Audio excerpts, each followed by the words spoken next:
வணக்கம் and welcome to the show interesting info. November 14 இன்னைக்கு children's டேவை இந்தியாவில் செலிப்ரேட் பண்ணுறோம்.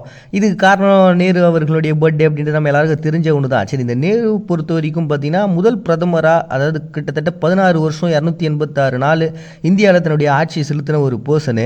இவரை பற்றியும் நிறைய விமர்சனங்கள் இருக்குது. விமர்சனங்கள் இல்லாத பர்சனே இல்லைல்ல, அந்த மாதிரி தான் இவர். சரி, இவரை பற்றியான கான்செப்ட் என்னன்னு பார்த்தீங்கன்னா, இவர் மதசார்பற்ற கொள்கையில் இருந்த ஒரு பர்சனு. எழுத்தாளராகவும் இருந்திருக்காரு. அதுவும் இங்கிலீஷில் பயங்கரமாக எழுதுவார். அதனால் நிறைய புத்தகங்கள் இவர் சிறையில் இருந்த சமயத்தில், அந்த சுதந்திர போராட்ட சமயங்கள்லாம் எழுதியிருக்காரு. அதுவும் தன்னுடைய மகளான இந்திர பிரியதர்ஷினிக்கு எழுதின அந்த கடிதங்கள்ன்றது ஒரு 30 கடிதங்கள் இருக்குது. அதெல்லாம் தொகுக்கப்பட்டு அதெல்லாமே வெளியிடப்பட்டுச்சு. அதன் மூலமாக தான் பார்த்தீங்கன்னா இவர் எந்த அளவுக்கு ஒரு குழந்தைங்க மேலே ஒரு அன்போடு இருக்கிற ஒரு பர்சனாக இருக்கார் அப்படின்ட்டு. அதே மாதிரி அவரோட வாழ்நாள்லேயும் அவர் வாழ்ந்திருக்கார். இவர் சம்மந்தப்பட்ட விஷயங்கள்லாம் பார்த்திங்கன்னா நம்ம ரோஜா பூன்றது முதல்ல ஞாபகத்துக்கு வந்துடும். இப்போ கூட பார்த்திங்கன்னா ரீசெண்டாக இந்த சமூக வலைதளங்கள்லாம் அவருடைய மனைவியாக இருந்த கமலா நேரு அவங்க மேலே இருந்த ஒரு பாசத்தினால தான் அந்த ரோஜா பூவே வந்து அவர் வச்சுருந்தார் அப்படின்ற ஒரு கான்செப்ட்லாம் கூட இருக்குது. இதெல்லாம் ஒரு பக்கம் இருக்க, இன்னொரு பக்கம் இவர் சம்மந்தப்பட்ட நிகழ்வுகளாக இவர் இருந்த காலகட்டத்தில் இந்தியாவினுடைய நிலன்றது எப்படிப்பட்டதாக இருந்ததுன்னா, 12% கல்வி அறிவு, வெறும் 40 வருஷம்தான் ஆயுட்காலம் அப்படின்ற அளவுக்கு ரொம்ப ஏழ்மையான, ரொம்ப இக்கட்டான சூழ்நிலையில் தான் இந்தியா இருந்துச்சு. அந்த சமயத்துலையும் இந்தியாவை கரெக்டாக லீட் பண்ணி கொண்டு போன ஒரு சிறந்த ஒரு பர்சனாக தான் இவர் இருந்திருக்கார். இவர் வந்து தன்னுடைய வாழ்நாளில் நிறைய டைம் இவரை கொண்டுறணும் அப்படின்னு சொல்லிட்டு ட்ரை பண்ணியிருக்கிறாங்க. அதுவும் பாகிஸ்தான் பகுதி, இப்போ இருக்கக்கூடிய பாகிஸ்தான் பகுதியில் அந்த சமயத்தில் அந்த பிரிவினையெல்லாம் நடந்ததில்ல 1947, அந்த சமயத்தில் அவர் போயிருக்காரு. அப்போ அந்த கார்லேயே வச்சு இவர் கொண்டுலாம் ட்ரை பண்ணியிருக்காங்க, முடியாமல் போச்சு. அப்புறம் 1955 நாக்பூரில் கத்தியை எடுத்துக்கிட்டு ஒரு ரிக்ஷாக்கார் வந்திருக்காரு இவர் கொல்றதுக்கு. அதுக்கப்புறம் உளவுத்துறையும் சதி பண்ணியிருக்குது. அதுக்கப்புறம் 1956 ஒரு கொலை முயற்சி நடந்திருக்கு. 1961 மகாராஷ்டிராவில் இந்த மாதிரி நடந்திருக்கு. ஸோ வாழ்நாளில் நிறைய இக்கட்டான சூழ்நிலையில் இருந்த சமயத்துலையும் எனக்கு பாதுகாப்பு ரொம்ப அதிகமாக வேணான்னு சொன்ன ஒரு பர்சனாக வந்திருக்கார். இப்படி ஏகப்பட்ட விஷயங்கள் இவர் சார்ந்து இருந்தாலும் ஒரு சிறந்த எழுத்தாளராகவும் இக்கட்டான சூழ்நிலையில் இந்தியாவை வழி நடத்தின ஒரு நல்ல பர்சனாகவும் இவர் இருந்திருக்கிறாரு. இவருக்கும் சுபாஷ் சந்திர போஸுக்குமான ஒரு கருத்து முரண்பாடு என்னென்னா, அவர் அகிம்சையை விரும்பக்கூடிய ஒரு பர்சன் நேரு. அவர் வந்து பார்த்திங்கன்னா நம்ம ரத்தத்துக்கு ரத்தம், கத்தி கத்தி அப்படின்னு சொல்லிட்டு நிற்கிற பர்சன் நம்ம சுபாஷ் சந்திர போஸ்.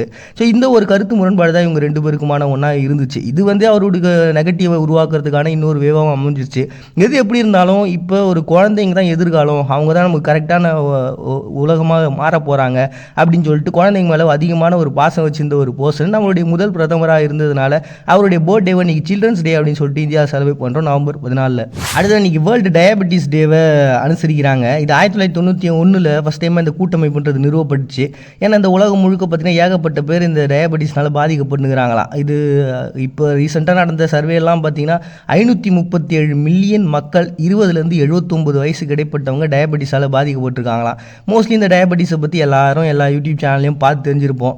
அந்த டைப் 1 டைப் 2 இருக்குது. இது டைப் 2 வந்துச்சுன்னா ரொம்ப பெரிய அஃபெக்ட், நமக்கு குணப்படுத்தவே முடியாது அப்படின்ற ஒரு கான்செப்ட்லாம் இருக்குது. இது 2045 கிட்டத்தட்ட 783 மில்லியனாக மாறப்போதான். கிட்டத்தட்ட 10ல் ஒரு பர்சனுக்கு இந்த டயபெட்டிஸ்ன்றது இப்போ வரைக்குமே இருந்துகிட்டு இருக்குது. அதனால் இது ஒரு பெரிய மாற்றத்தை, இதை பற்றியான விழிப்புணர்வு மக்கள்கிட்ட கொடுக்கணும்னு சொல்லிட்டு 2006 ஐக்கிய நாடுகள் சபையும் இந்த ஒரு டேவை உருவாக்கியிருக்கிறாங்க. சரி, இந்த டயபெட்டிஸ் நீரிழிவு நோயை பற்றி நம்மளுடைய வரலாறுகளில் இருக்கான மதுமேக நோயின்னு சொல்லிட்டு இதை பற்றி குறிப்பிட்டிருக்கிறாங்க. கோரைக்கிழங்குகள் இதிலெல்லாம் சாப்பிட்டோம் அப்படின்னா அதுலேருந்து நம்ம தப்பிக்க முடியுன்ற கான்செப்ட்லாம் வேறு இருந்தது. சரி, இது எதனால் ஏற்படுது அப்படின்ற ஒரு கான்செப்ட் நம்ம வச்சோன்னு வச்சிங்களேன். இப்போ நம்ம உடம்புக்கு தேவையானது குளுக்கோஸ், ஃப்ரக்டோஸ், இந்த 2 சத்துகள் நம்ம தேவை. இப்போ நம்மளோட உடம்புல இருக்கக்கூடிய கல்லீரல் என்ன பண்ணணும்னா நம்மளுடைய சாப்பாடு இது எல்லாத்தையும் செரிமானம் பண்ணி அதில் இருக்கக்கூடிய சத்துக்களை உறிஞ்சி ஆற்றலாக மாற்றுறது தான் அதனுடைய வேறையாக இருக்கும். அப்படி இந்த விஷயங்கள் தான் நமக்கு தேவைன்னு எடுத்துகிட்டே இருந்த சமயத்தில் இந்த குளுக்கோஸு, ஃப்ரக்டோஸை தாண்டி அதனுடைய அளவுகோலில் மாற்றங்கள் ஏற்படுது. இதுக்கு ஒரு உதாரணம் சொல்லலாம், சக்கரை. நம்ம வெள்ளை விஷம்னு சொல்லி இப்போ வரைக்கும் பேசிகிட்டு இருக்கிறோம்ல, இதில் இந்த குளுக்கோஸினுடைய அளவு அதிகமாகவும் இல்லை ஃப்ரக்டோஸினுடைய அளவு அதிகமாகும் போது அந்த மாறுபாடுகள்னால ஒரு கன்ஃபியூஷன்றது கல்லீரலுக்கு ஏற்பட்டுது. அதனால் அது என்ன பண்ணுதுன்னா, இதில் சக்கரை இல்லை, அதாவது சத்துக்கள் எதுவும் இல்லைன்னு சொல்லிட்டு மறுபடியும் அது கிட்னிக்கு அனுப்பிச்சிது. ஆனால் கிட்னி என்ன பண்ணுதுன்னா, இல்லையே இதில் ஏதோ சக்கரை இருக்குதே அப்படின்னு சொல்லிட்டு மறுபடியும் ரிட்டர்ன் அனுப்புது. இந்த வேலை தொடர்ந்து சைக்கிள் நடந்துக்கிட்டே இருக்க நம்மளுக்கு நீரிழிவு நோயின்றது ஏற்படுது. சரி, இது இப்படி சொன்னோம் அப்படின்னா உடனே சக்கரை தான் அதுக்கு ரீசனா அப்படின்னா கண்டிப்பாக கிடையாது. அதுவும் ஒரு ரீசனு. நம்ம சாப்பிடக்கூடிய எல்லா ஃபுட்லேயும் அந்த சக்கரைன்றது இருக்கும். அந்த மரபணுக்கள் மாற்றப்பட்டது, நம்மளுடைய ஃபுட் ஹேபிட் இதெல்லாமே மாறின விஷயங்கள்னால தான் பார்த்தீங்கன்னா இந்த பிரச்சனைன்றது நமக்கு இருக்குது. இந்த கரும்புலேருந்து மட்டும்தான் நமக்கு சக்கரை எடுக்கிறனா கிடையாது, பீட்ரூட்லேருந்தும் நமக்கு சக்கரை எடுத்துன்னு தான் இருக்கிறாங்க. இப்படி சக்கரை இதை தாண்டி நம்ம உடம்புல இருக்கக்கூடிய அந்த அளவுகளில் ஏற்படக்கூடிய மாற்றங்களால் ஏற்படுற இந்த பிரச்சனைகள்லேருந்து வெளில வரணும். இதை பற்றியான விழிப்புணர்வு நமக்கு தேவை. ஃபுட் ஹேபிட்டை நம்ம கரெக்டாக ஃபாலோ பண்ணணும்னு சொல்லிட்டு ஏகப்பட்ட விஷயங்களை முன் வச்சு தான் இன்றைக்கி வேர்ல்டு டயபெட்டிஸ் டே அப்படின்னு சொல்லிட்டு 2006 ஐக்கிய நாடுகள் சபையால் உருவாக்கப்பட்ட தினமாக அனுசரிக்கிறோம். நவம்பர் 14. இன்னைக்கு டே ஆஃப் கொலம்பியா உமன் அப்படின்னு சொல்லிட்டு ஒரு டேவை கொலம்பியா செலிப்ரேட் பண்ணுறாங்க. இது வந்து பொலிகார்பா சால்வரிடா அப்படின்னு சொல்லிட்டு 18ஆம் நூற்றாண்டில் வாழ்ந்த ஒரு பெண்மணியை கொண்டாடுறதுக்காக உருவாக்கப்பட்ட ஒரு தினம் தான். இவங்க அந்த சமயத்தில் ஒரு தையல்காரங்களாக இருந்திருக்கிறாங்க. ஆனால் அதுக்கப்புறம் அந்த பகுதிகள் முழுக்க ஸ்பானியர்களுடைய ஆட்சி அப்படின்றது ரொம்ப நடந்து போயிட்டு அவங்களுடைய அடக்குமுறை ஓவராக இருந்ததுனால இதுலேருந்து வெளில வரணும்னு சொல்லி சுதந்திர போராட்டங்களுக்காக அங்கே இயக்கங்கள்லாம் உருவாகும்ல. அப்படி உருவாகும் போது இவங்களுக்கு நிறைய இன்ஃபர்மேஷன்லாம் தேவைப்படுச்சு. அப்போ இவங்க என்ன பண்ணியிருக்காங்க, அந்த இடத்துல போயிட்டு அதாவது ஸ்பானியர்கள்கிட்டே போயிட்டு ஒரு வேலைக்காரங்க மாதிரி அப்படியே இருந்து வேலை செஞ்சுட்டே இருக்காங்க. அவங்ககிட்ட இருக்கக்கூடிய அந்த முக்கியமான இன்ஃபர்மேஷன்ஸ் எல்லாம் அப்படியே கலெக்ட் பண்ணி ஒரு உளவாளியாகவும் மாறிட்டு இருக்காங்க. அப்படி உளவாளியாக அவங்க இருக்கிறாங்கன்ற இன்ஃபர்மேஷன் தெரிஞ்சு தான் 1817 இவருக்கு மரண தண்டனையும் கொடுத்துட்றாங்க. அப்படி அந்த மரண தண்டனை நிறைவேற்றப்பட்டதுக்கப்புறம் ஒரு வீரமான ஒரு பெண்மணியாக வரலாற்றில் இவங்க மாறிடுறாங்க. அப்படிப்பட்ட இந்த பொலிகார்போ சால்வரிடா அப்படின்ற ஒரு வீர பெண்மணியை கொண்டாடக்கூடிய ஒரு நாளை தான் இன்றைக்கி டே ஆஃப் கொலம்பியா உமன் அப்படின்னு சொல்லிட்டு ஒரு டேவை செலிப்ரேட் பண்ணுறாங்க நவம்பர் 14. அடுத்ததான் இன்றைக்கி ரஷ்யாவில் சோஷியாலஜிஸ்ட் டே அப்படின்னு சொல்லிட்டு ஒரு டேங்க. சைக்காலஜிஸ்ட் அப்படின்றவங்க ஒரு தனிப்பட்ட மனிதனுடைய நடத்தையை பற்றியும் அவங்களுடைய ஃபுல் கான்செப்ட் என்ன அப்படின்றத பற்றி ஆராய்ச்சி பண்ணுறவங்க. சோஷியாலஜிஸ்ட் அப்படின்றவங்க பார்த்தீங்கன்னா ஒரு சமூகத்தில் ஏற்படக்கூடிய மாற்றங்கள், இப்படியே மக்கள் போயிட்டே இருந்தாங்கன்னா இந்த ப்ராப்ளங்களை அவங்க சந்திப்பாங்க, இந்த மாதிரியான அறிவாற்றல்கள் அவங்களுக்கு அதிகமாகும், குழந்தைங்களுடைய நினைவாற்றல்ன்றது இப்படி இன்க்ரீஸ் ஆகிட்டு இருக்குது, இப்படி ஒரு விளம்பர உலகத்தில் நம்ம வாழ்ந்துட்டு இருக்கோன்ற மாதிரி பலவிதமான கருத்துக்களை பற்றி ஸ்டடி பண்ணக்கூடியவங்க தான் இந்த சோஷியாலஜிஸ்ட்டு. இவங்களுக்கான பள்ளிக்கூடங்கள் அப்படின்றது 1901 ஃபஸ்ட் டைமாக ரஷ்யன் ஹை ஸ்கூல் அப்படின்னு சொல்லிட்டு உருவாக்கி இருக்கிறாங்க. அது ஆனால் பார்த்திங்கன்னா ஒரு 4 வருஷத்துலேயே மூடிட்டாங்க. பட் இருந்தாலும் அது முறையாக உருவான அந்த நாளை தான் இன்றைக்கி வரைக்கும் அந்த சோஷியாலஜிஸ்ட்டு படிக்கக்கூடியவங்களால் கொண்டாடப்படக்கூடிய ஒரு நாளை தேர்ந்தெடுத்து கொண்டாடிட்டு இருக்காங்க. இருந்தாலும் இது ஒரு அதிகாரப்பூர்வமான நாளாக இல்லை. பட் இருந்தாலும் அதை ஃபாலோ பண்ணுறவங்க பண்ணிட்டு தான் பாருக்கிறாங்க. அதுதான் இன்றைக்கி ரஷ்யா சோஷியாலஜிஸ்ட் டே அப்படின்னு சொல்லிட்டு செலிப்ரேட் பண்ணுறாங்க நவம்பர் 14. அதுதான் இன்றைக்கி மொபைல் பிரிகேஜ் டே அப்படின்னு சொல்லிட்டு இந்தோனேஷியாவில் ஒரு டேங்க. இது வந்து ஒரு இராணுவ படை அப்படின்னே சொல்லலாம் தனியாக. 1946 பார்த்தீங்கன்னா BRI MOB அப்படின்னு சொல்லிட்டு இந்த ஒரு குழுவை உருவாகுறாங்க. எதுக்குன்னா இந்த இந்தோனேஷியாவில் அதிகமான பிரச்சனைகள்ன்றது எல்லை பகுதியில் நடந்துகிட்டே இருந்தது. வெறும் இராணுவத்தாலையும் காவல்துறையால் மட்டுமே அதை கண்ட்ரோல் பண்ண முடியல. அதனால் என்ன பண்ணிட்டாங்க, மக்களோட மக்களாக சில படைகள் இருந்துச்சுன்னா நமக்கு ஹெல்ப்ஃபுல்லாக இருக்கும்னு சொல்லிட்டு இதை உருவாகுறாங்க.